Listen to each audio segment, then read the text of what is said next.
Dominic. I was turning around and put it in is love for a guru involvement at the whole? Yeah. But you can't help it. I can't help That it. is the point. But That is the point. But it's involvement. But it depends on how you see it. It depends on how you see it.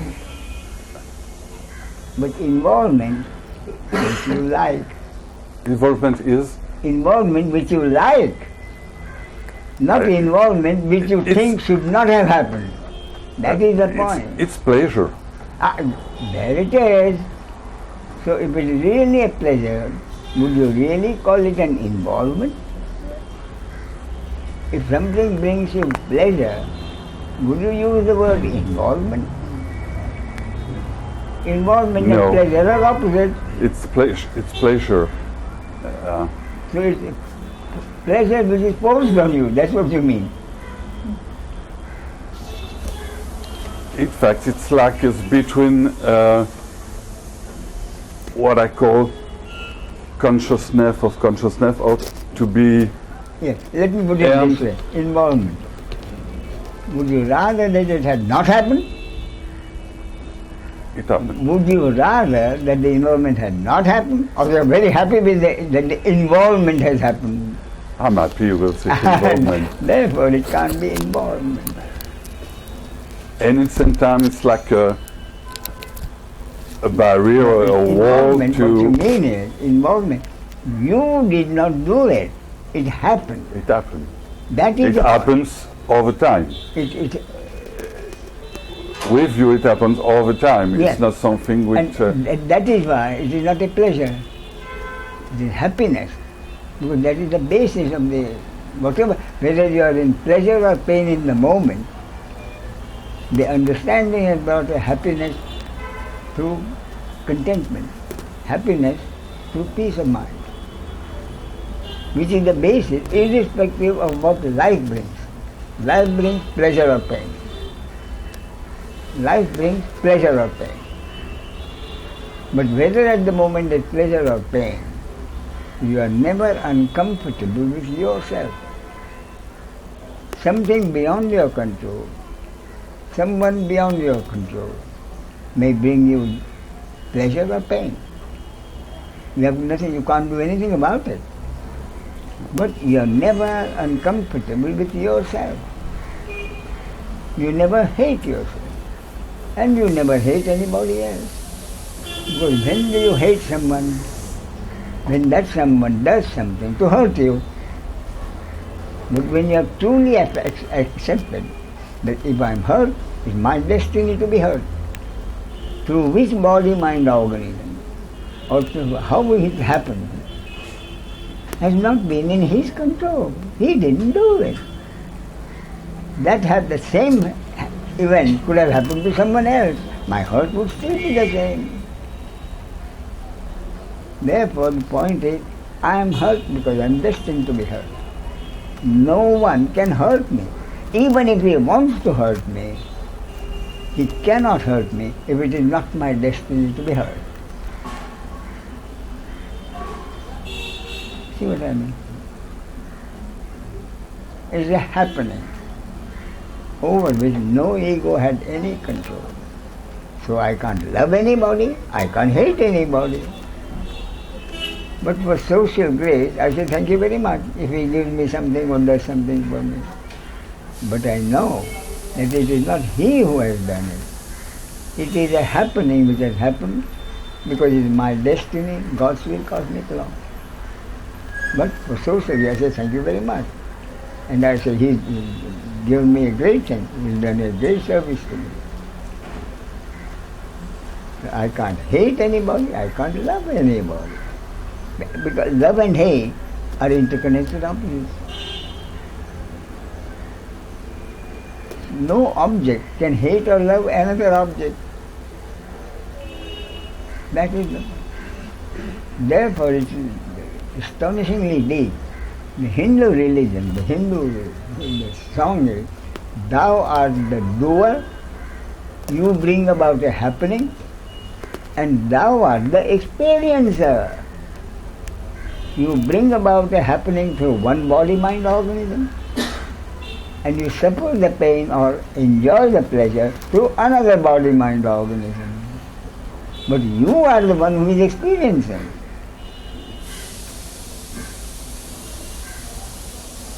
But you are that experience. Ramakrishna Paramahamsa, a well-known saint, suffering from cancer. He shouted out in pain, "Mother, why are you torturing me?" So who was shouting? The body was shouting as a reaction to something experienced, a feeling, which is a biological reaction. But whatever happens has to happen through the ego. Therefore, Ramakrishna Paramahamsa cried out in pain. So Ramakrishna, the ego, has to feel the pleasure or pain. So at that moment it was pain. And Ramakrishna, strictly, accurately, Ramakrishna witnessed the body-mind organism crying out in pain.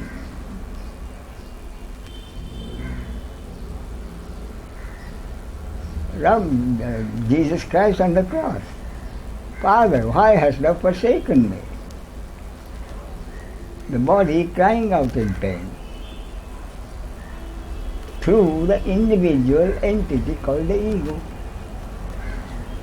But the ego, both the egos, knew very well that it is not the source crying out, it is the body-mind organism with which the source has identified and created a Jesus Christ or a Ramakrishna Paramahamsa or a Dominic or a Ramesh. Therefore, somebody suffers pain or somebody anger arises is a totally body-mind reaction. The ego has nothing to do with it. Therefore, my point is, if there are two people suffering the same thing or enjoying the same thing, the one who expresses joy or anger or pain may be the one who is enlightened, whereas someone who doesn't react may not be enlightened. But we think, he got angry, he can't be enlightened. He did not get angry in the same circumstances, therefore he must be enlightened. No. You see what I mean? Therefore, to understand what is a body-mind or reaction and what is not a body-mind is also the basis of the understanding. All feelings, pleasure, pain, anger, compassion, they are all biological reactions. They were based on the biological reaction. To try to judge whether he is enlightened or not, totally wrong. That is the point. Just to enjoy the love for you and there again, it arises. Therefore, when I first went to Maharaj, the very first day, I realized that this is where I belong. And there was nothing I wouldn't do for him. I was ready to do anything for him. Now, remember, this was a good 30 years ago. This was a good 30 years ago. And at that time, when I retired, I got 5,000 rupees a month from the bank at the top level, at the top position, as the president of the bank. Today, I pay my servant 5,000 rupees. The value of 5,000 rupees has gone enormously different. But at that time, I gave him 1,000 rupees. And I was happy. Maharaj was happy too. He needed the money. So what I would do, decided is, I would give him 1,000 rupees whenever I can, maybe after 3 months, after 4 months. And during the morning, I would take him out after the talk. I would take him out in the car, if my son's car was available, or a taxi, take him round for half an hour. In the meantime, have some coffee or milk or whatever, and bring him back. And thereafter, if he had any private work, something to buy, I would take him to the shop, we buy and drop him. So I happened that I was able, and the circumstances happened, so that I could do traditional 2 ways for the Guru. One is service to the Guru, they know it as seva, and the other is donation. So I was able to help my Guru both ways. Happened. In my case, frankly, I'm lucky enough not to need either. Not to need either. But still, I love to have someone give me some money, provided I know that it is genuine. Say 10,000 rupees. 10,000 rupees doesn't mean anything. But 10,000 rupees given by someone who is worth only 100,000 rupees, and 1,000 rupees given to me by a millionaire, enormous difference.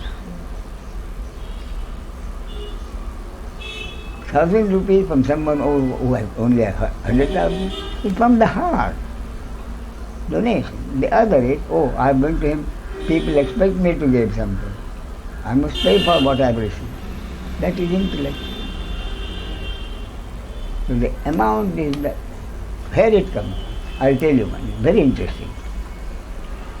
A man came to me for the talk. Obviously, very, very poor. He came from the south. And he had just ordinary, like I'm, with a towel over. He came from the south, so he had a towel over. And he talked, and Maharaj asked him, where have you come from? Because he was so poor, you could see he was poor. So he said, I came from Bangalore. And he said, I didn't have enough money to go to Bangalore. I heard of you, I wanted to see you. So what he did was get into a train without a ticket. And he went as far as he could go until the ticket examiner, inspector, found he had no ticket, he threw him out. So he said, I waited at the station where I was thrown out until another train came in. Then I got into that train. So like this, it took me 2 days to come here, changing trains. So he had no money at all. So Maharaj asked him, where will you stay tonight? He said, Bombay has lots of footpaths, I can lay down anywhere.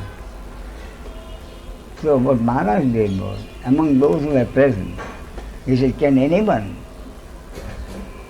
give him a place to lie down, provide him food, and he is a Brahmin. So if he does the puja is necessary, he will do the puja. He was a priest.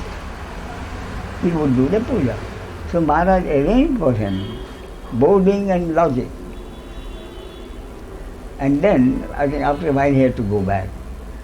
So he came to Maharaj and said, Maharaj, and he gave him 100 rupees. This man who couldn't afford it, he gave him 100 rupees. So like anything else, Maharaj said, thank you very much, put it in his pocket. Next day, what Maharaj did was, he brought him a fresh set of clothes. Gave him the fresh set of clothes and 200 rupees. As his donation to the Brahmin. Maharaj was not a Brahmin. And he fell before him and touched his feet and and bowed down. There were tears in the man's eyes. See what I mean? So it goes both ways. He receives money, but whenever he can. Okay. Any question? Do you mean by that? One moment.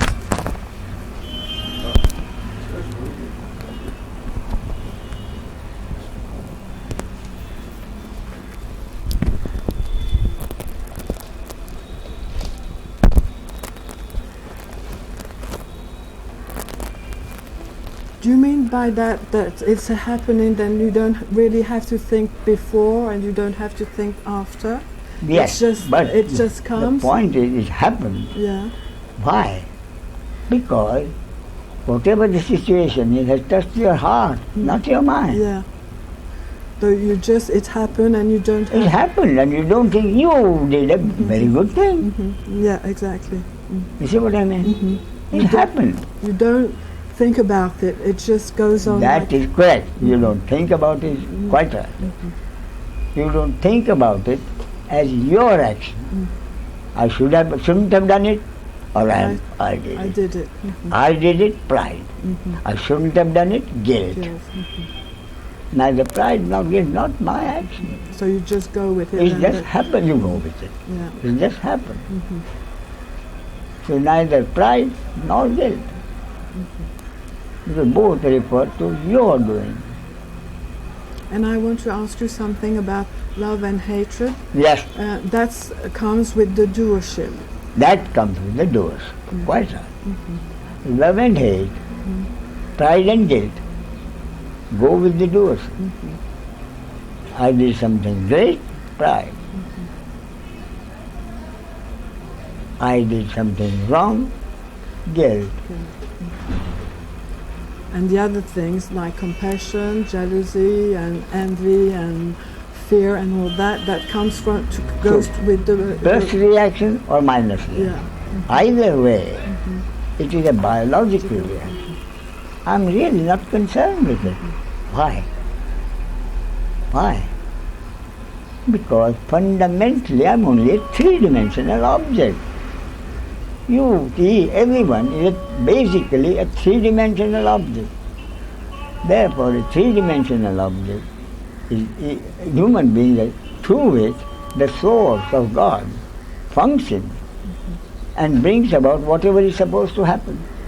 Therefore, the Hindu religion is fantastic. Thou art the doer and thou art the experiencer. You bring about a happening through one three-dimensional object, and you suffer or enjoy the experience through another body-mind organism. Everything is all together anyway. I'm sorry? Everything gets all together, but it's apart because it goes into one and to another one. That is why thou art the doer. You use one body-mind organism to get some happening, and the result of that happening, pleasure or pain, you experience it through some other body-mind organism. So the experiencing is impersonal. So some body-mind organism or the other, and not an individual ego suffering. That is the understanding. So that's why your action, when you have an action, you find that someone else is experiencing the. Yes, and yet, Jesus Christ cried out, Ramakrishna Paramahamsa cried out. Then who cries out? The ego cries out. But through the body-mind, because of the experience in the body-mind organism. There, who cries out? The soul. Through the ego. The ego is the connection between the soul and the body-mind organism. So the ego witnesses the body-mind organism crying out in pain.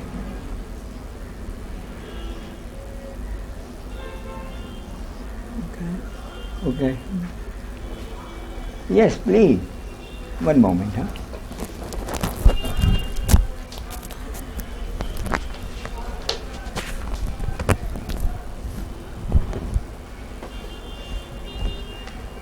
sir. Your name is? I'm Mr. Mahesh Kriplani. Mahesh Chopra. Kriplani. What part of the world do you live in? I live in India, in Pune. Born and brought up in Bombay. I see. Moved over about 9 years back. She's my wife. I see. And this is our first visit here. So my question is... Most of your life, where have you lived? In Bombay. In Bombay, I see. Born and brought up. I see. 50 years in Bombay. Yes. In the last 9 years we moved to Pune. I see. But not abroad. Not abroad. My son is abroad. I see. He's a fan of yours. And he asked us to come, and he's read a lot of books on you and also on the Guru, Maharaji. So he asked us that to come and visit you and also hear you out. That's why we are here. I'm sorry, and what? To hear you out. To hear you. I see. His son told him to visit you. His son told To him visit you. I see. No, I thought whether he said check him out. No.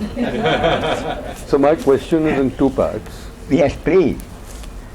One is, over the years, Yes. it was always I'm doing this and I'm doing that. And then as time goes by, Yes. and life makes you learn Yes. that eventually it's destiny. Yes. When I talk to my friends, and mind you, these friends are all highly qualified from IIT Yes. and various other, Yes. they say you have a defeatist attitude when you talk about destiny. That is correct. That is the mechanism. So to me, That is the mechanism which makes your sense of personal doership deeper. to me, I believe destiny is an ultimate product of your inputs. While people differ it in different ways. Yes. I say you keep doing, and whatever the end result is called destiny. Am I wrong? Yes. I am. Because what result? Cause and effect. What you are referring to is cause and effect. Cause and effect. Both are destined. Both are destiny. Both are destined. Doer, everything. A murderer is executed. Right. Because you committed the murder, you got executed. Mm-hmm. No. Doing the murder was his destiny. That's why I say, a sage did not choose to be a sage, a saint did not choose to be a saint, a criminal did not choose to be a criminal, a murderer did not choose to be a murderer, a terrorist did not choose to be a terrorist.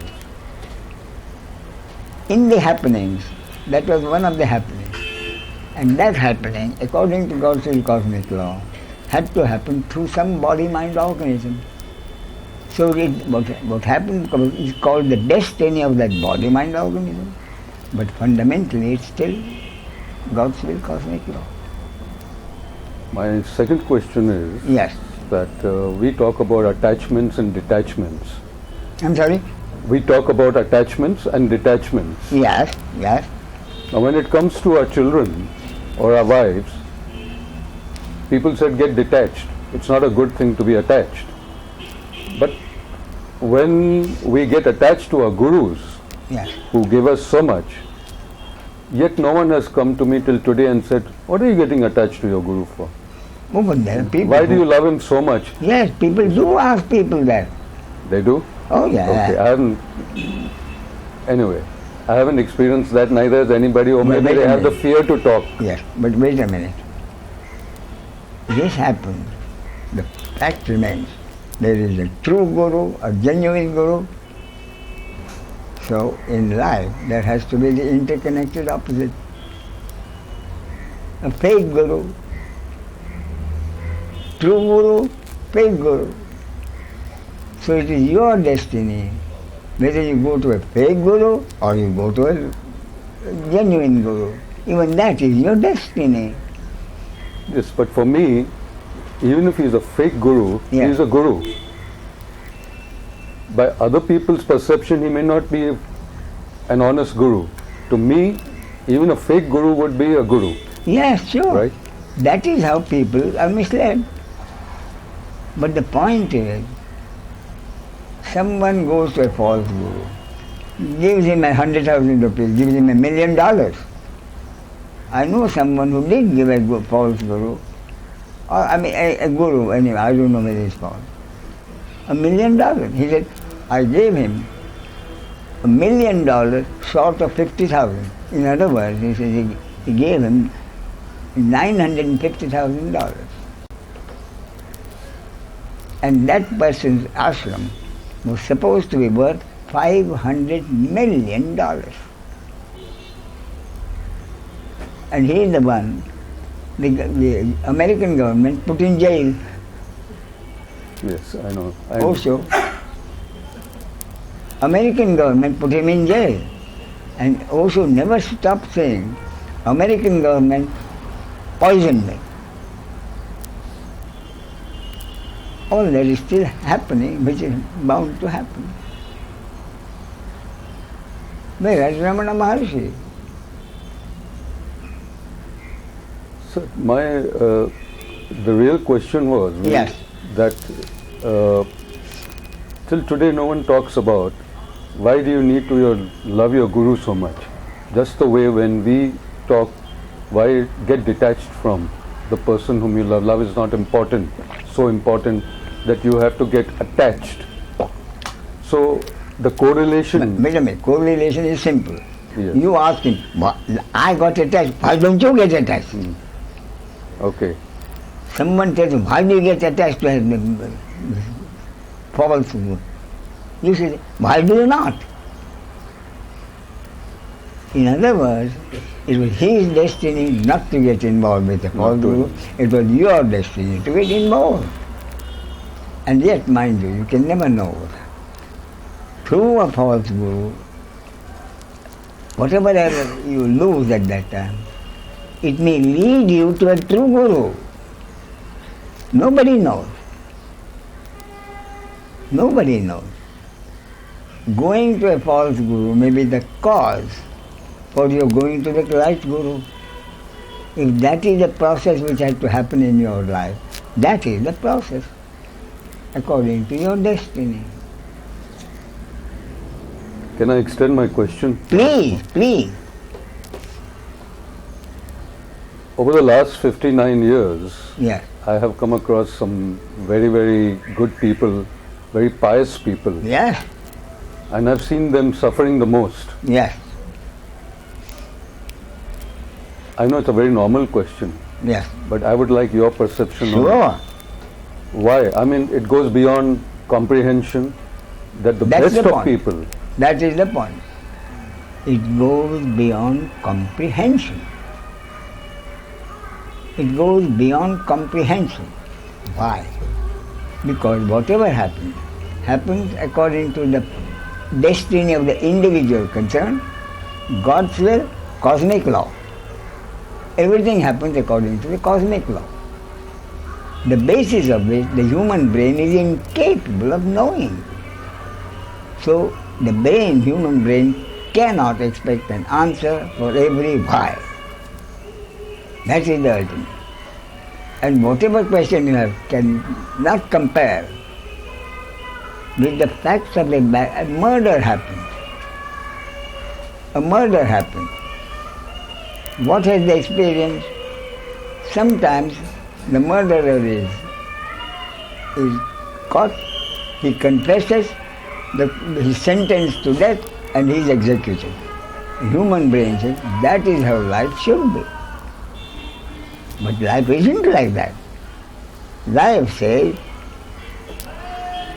exactly the opposite of what you are told. As you sow, so you reap. No. Life, someone sows, someone reaps. That is which the brain cannot accept. It's not right. But the fact is it does. Why? According to the cosmic law. So in the murder is executed. In another case, the murder is never executed and the murderer goes scot-free. Not right. The brain says not right. Then the murderer is caught, he is taken before the court, and the judge and the jury both say, we know he is, but not enough valid legal evidence. Therefore, law forces us to let him go. 3. And do you know the fourth one? The fourth one is an innocent man is convicted for a murder he did not commit. There happens to be adequate evidence and he is executed. Human, that's wrong. How can God do it? No one does it, even God doesn't do it. It's a happening according to the cosmic law. And the cosmic law, the human brain cannot understand it for a simple reason. The cosmic law concerns the entire universe for all time, from the beginning of the Big Bang. Something so vast and so complex, how can the brain understand it? Therefore, the human brain has to accept several things which my brain is incapable of knowing. And I found it quite easy when I remembered. I don't understand the theory of relativity.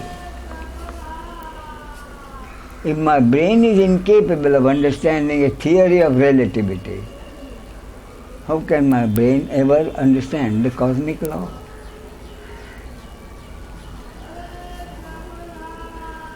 That is the point. The human brain expects an answer to every why, and we can't have the answer to it. And that is an acceptance we have to have. Some things happen for which I cannot understand the reason. What the human brain wants is balance. Balance of pain and pleasure in every body, mind, organism. But it doesn't happen that way. There is, do I mean to say there is no balance in life? There is. If there were no balance in life, the manifestation would have collapsed. Millions of years, the manifestation is there. Therefore, there has to be balance. But the balance is not in individual case. The balance is in the entire universe. At any time, the universe is totally balanced. Otherwise, it will collapse. There is balance, but in the totality of manifestation and its functioning as we call life, daily living, we cannot be expected to know it. At some point, I have to accept my brain is limited. I can only understand so much, not beyond that. And even there, enormous differences between individuals. Someone's capacity to understand is 10 times more than someone else. Therefore, the basic duality, there are geniuses and there are idiots. So we all understand there is a cosmic law under which the whole thing is governed. Yes. But why does a human being need a jerk to get himself enlightened? Most of the human beings, everything is a very natural phenomenon. Yes. But always when anything goes wrong, Yes.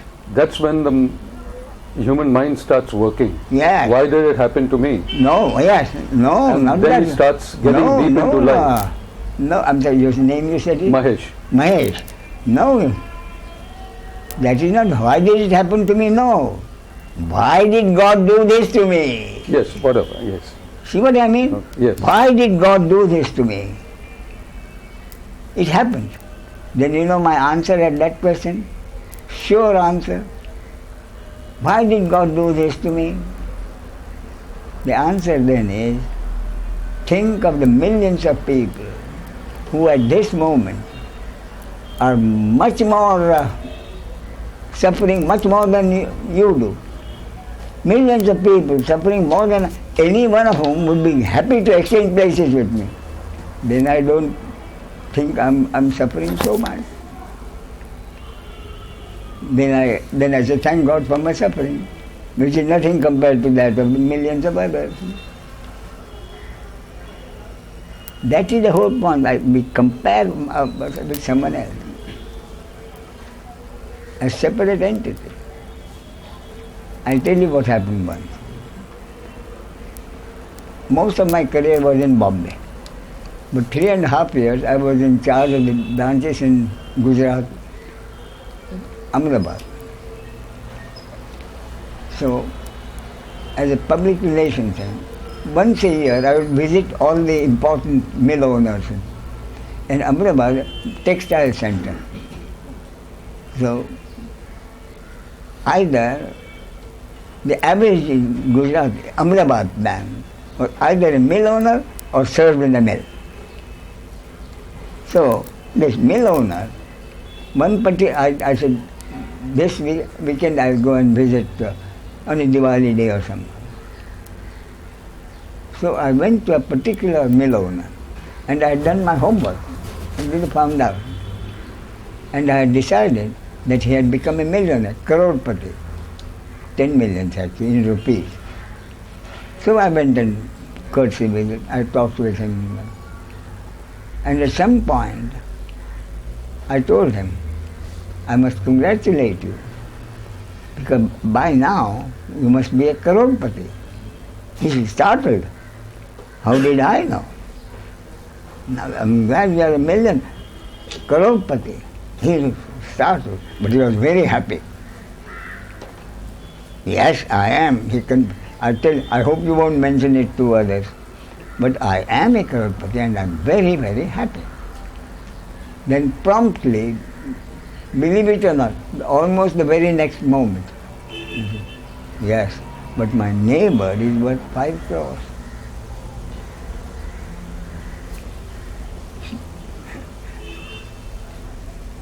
Therefore, comparison is what the human brain is used to.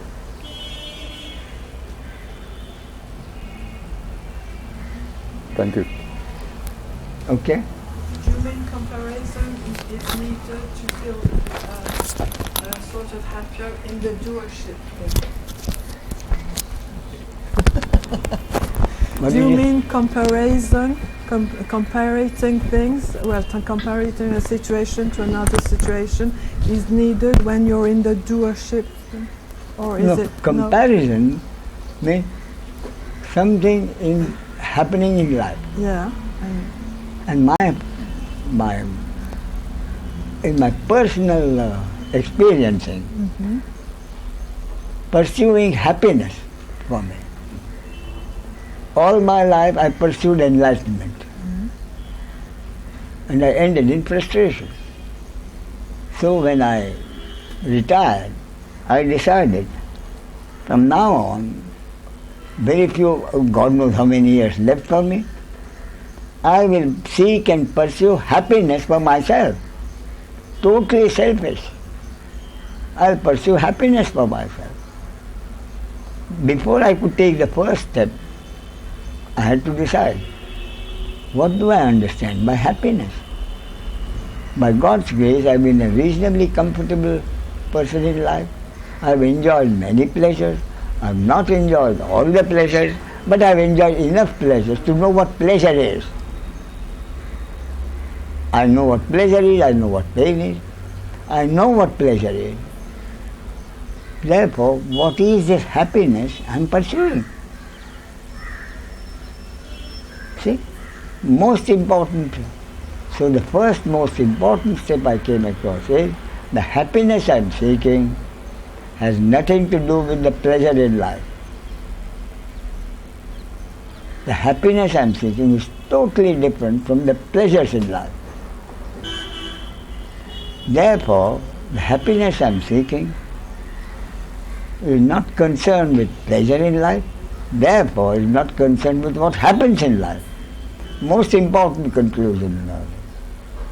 The happiness I'm seeking has nothing to do with what happens in life. Then what does it depend on? And the only answer I got was, my happiness depends not on what happens in life, but in my attitude to life. Then another very big problem. What do I mean by my attitude to life?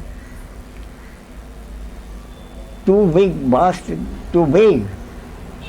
Again a lot of trouble, lot of misery. Finally the only answer I could accept was my attitude to life means my attitude towards the other.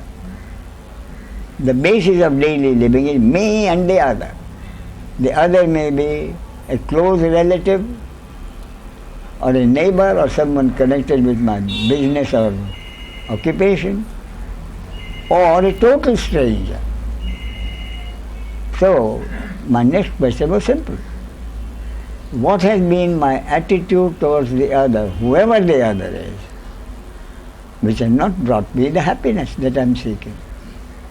And the answer was, my attitude differs from person to person, from the closest relative to the father. It differs. Therefore, that is not the attitude which I am concerned with. But is there not an attitude towards the other which is the same in every case? So what is my attitude towards the other, whoever the other is? And then I found that my attitude towards the other, deep down, is one of fear and rivalry. Fear that he may take something which I have, and fear that he may prevent me from getting something which I want, because he also wants it. In other words, I said, final conclusion I came to is I am not happy because my relationship with the other is not harmonious. It is based on fear and rivalry. And then I found, actual experience. I am talking from experience. I found little boys and girls, siblings, brothers and sisters. They have their attitude towards one another is same thing, rivalry. Rivalry. Mother brings a cake. Then four brothers and sisters in a family. Every one of them probably thinks, how lucky my neighbor is. There's only one. But anyway, the mother brings a cake, so she has to divide it into 4 pieces. Then what happens? Then all 4 of them,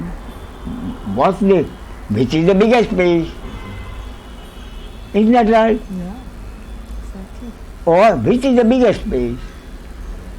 But no one says, you take the biggest piece.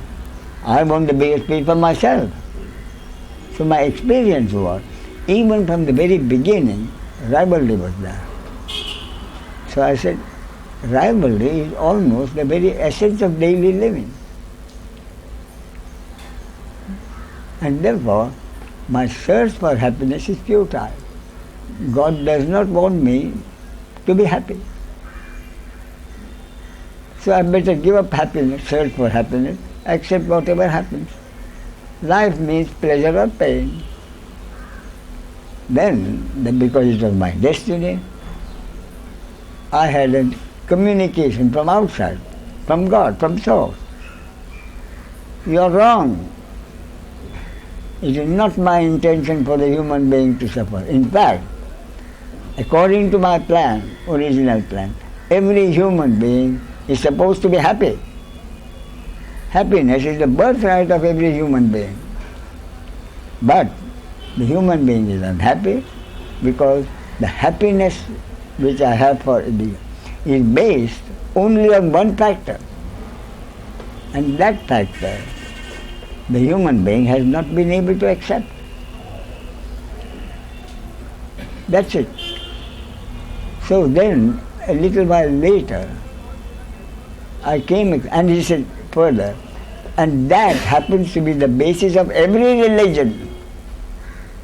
And yet, human beings are unhappy. So that came from outside. Earlier I had decided there cannot be one basis for every religion. Otherwise we wouldn't have had religious wars for hundreds of years. But now there is a single basis for all religion.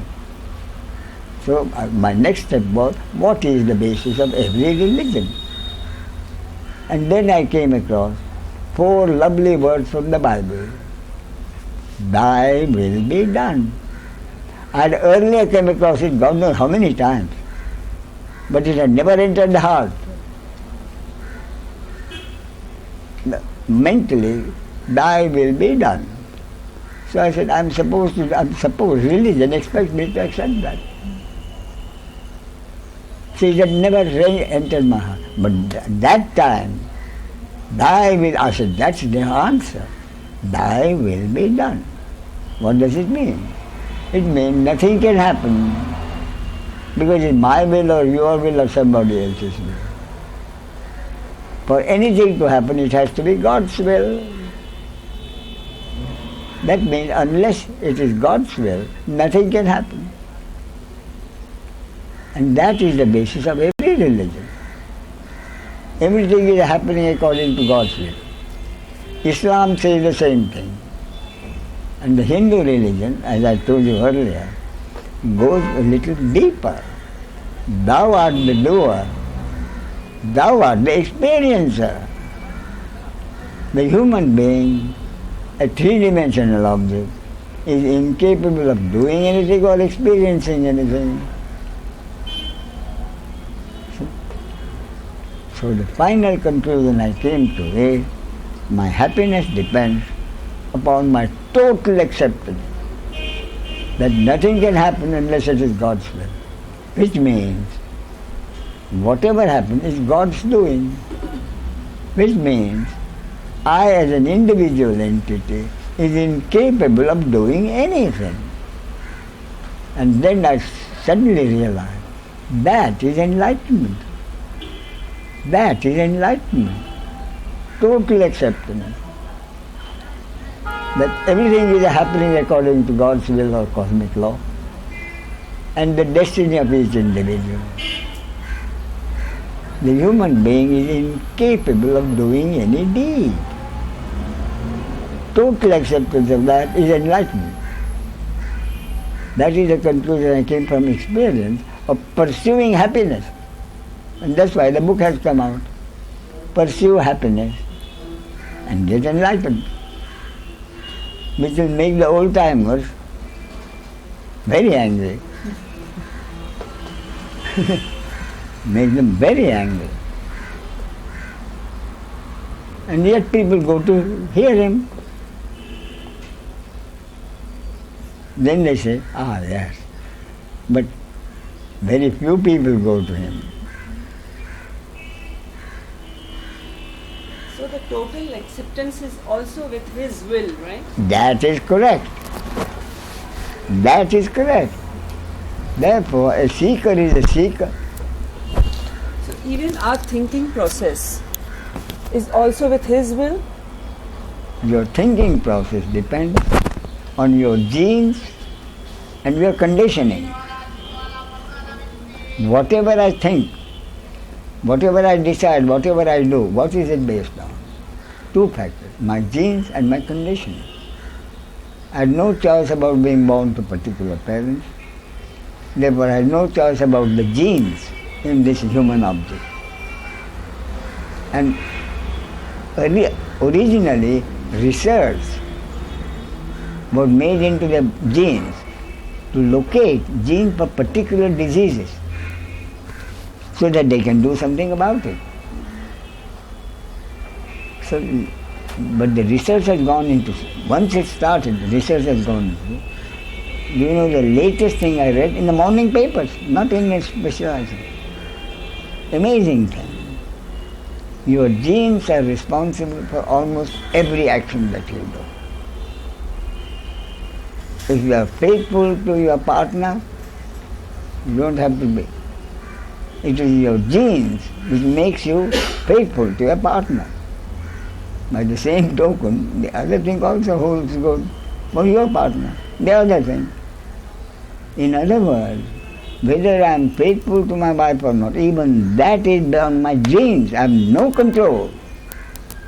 And again that becomes destiny. That is destiny. Quite correct. That is destiny.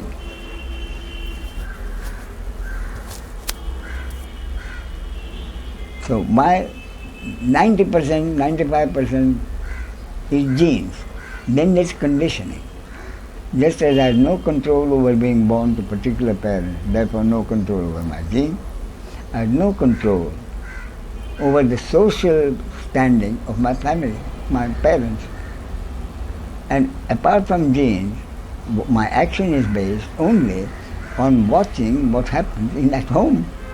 The way my parents behave, the way my other close relatives behave, the way the society behaves. So at any moment, whatever I do has been based apparently according to my wish, my decision, but really based on my genes and my up-to-date conditioning. I'm saying up-to-date conditioning because while genes is more or less stable, conditioning keeps on changing all the time. Anything that happens is fresh conditioning, which may alter or amend my existing understanding or transform it. That is why now what is happening is fresh conditioning. Therefore my talking to you is fresh conditioning, which can amend or alter your existing understanding or even transform it. But the fact is that anything that you do now is based on two factors over which you have no control. Therefore I say there is no action which is your action. Therefore you don't have to be either proud or feel guilty about anything.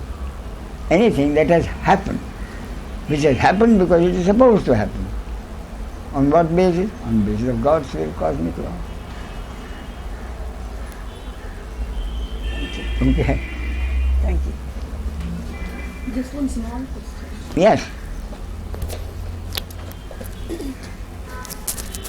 Look, would you sit here? Yeah. I crane my neck.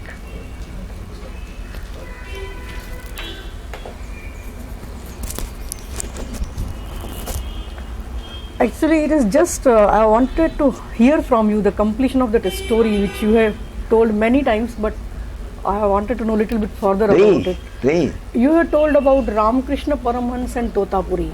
Yeah. That Totapuri went to Ramakrishna Paramhans and he was a bhakta actually, Ramakrishna Paramhans. Yes. But he was not a jnani. No. So something like he did something on his forehead and he realized. No. But the fact is that Totapuri was under divine instruction, went to Ramakrishna Paramhans, knowing that he had to give something to Ramakrishna, without knowing that he has to receive something from Ramakrishna. Yes. So in that. So he had to exchange jnana for bhakti. Bhakti, yes. So that story which you have told many times that he had a lot of stomach pain after he met Ramakrishna. Yes. That is the mechanism. Yeah, so mechanism. So that stomach pain was not going in spite of the fact that he was a yogi. Yes. And then he tried to commit suicide by going into the river. And he couldn't do it. He couldn't do it. He went on going inside. Yes. And when he was even at the center, the water was not going above the neck. No. And then he prayed. Yes. His hands got folded. Yes. And then what happened? I just want to know. Then suddenly he realized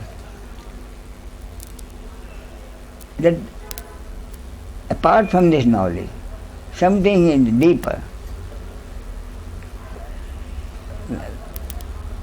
Same thing, a story. It is the atheist and the bad. I've read it. Yes, I have read it. Yeah. You have read it. Yes. There was an atheist who didn't believe in God. Everything had happened by accident. So he was wandering along the top of the mountain. He slipped And he grasped a branch. No, that's another one. Total. So he shouted, "Anybody up there?" Then he heard a voice. "Yes, I'll help you, but you have to do exactly what I say." He said, "Yes, I'll do whatever you say." And the voice said, "Drop your grip.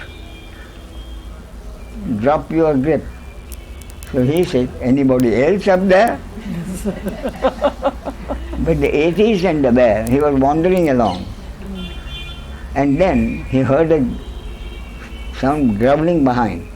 So he turned back and he found the bear running after him.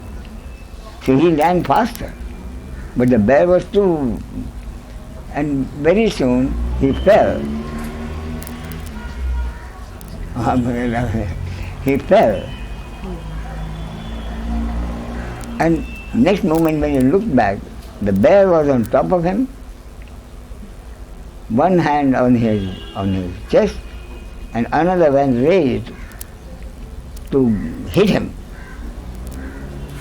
At that moment, the words came up, "Oh my God!" Yes, yes. Then everything stopped. Everything stopped. And he heard a voice. "All your life you didn't believe in me. And now you are calling on me to help you." So this man said, "It's hypocritical to ask you to make a Christian out of me, suddenly. But I would request you to make the bear a Christian. To make the bear a Christian." So the boy said, "All right." Then everything back again. And at that moment, the bear still sat on his body, took both his, clasped them together, and he said, "Thank God, I'm grateful to you for the meal I'm about to have." Delicious meal I am about. Thanking for his meal. So Christian means thanking God for every little thing. So then for Totapuri, when he prayed, when he folded his hands, then his stomach ache went away. Yes, I see.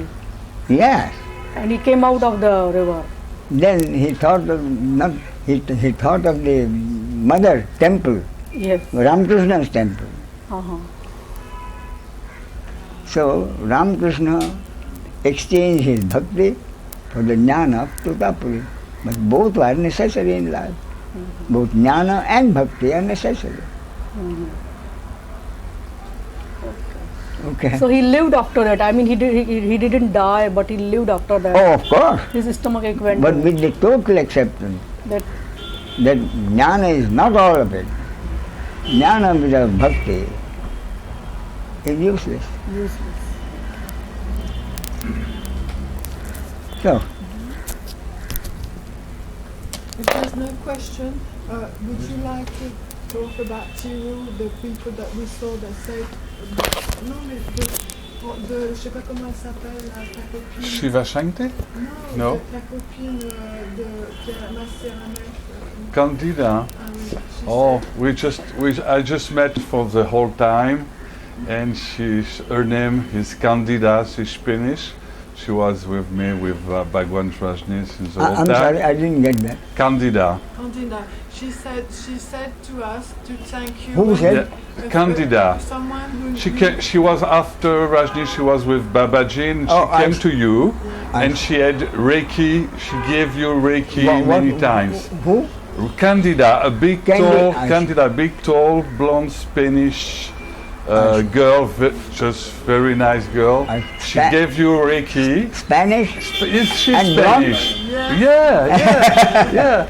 And she gave you Reiki, and she taught us, I didn't remember, to tell her love to you, because she's around Muji, you know.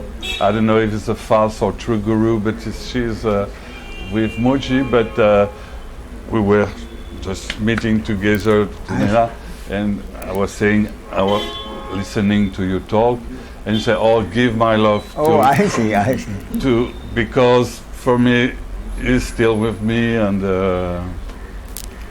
Sure, thank you. yeah, that's all."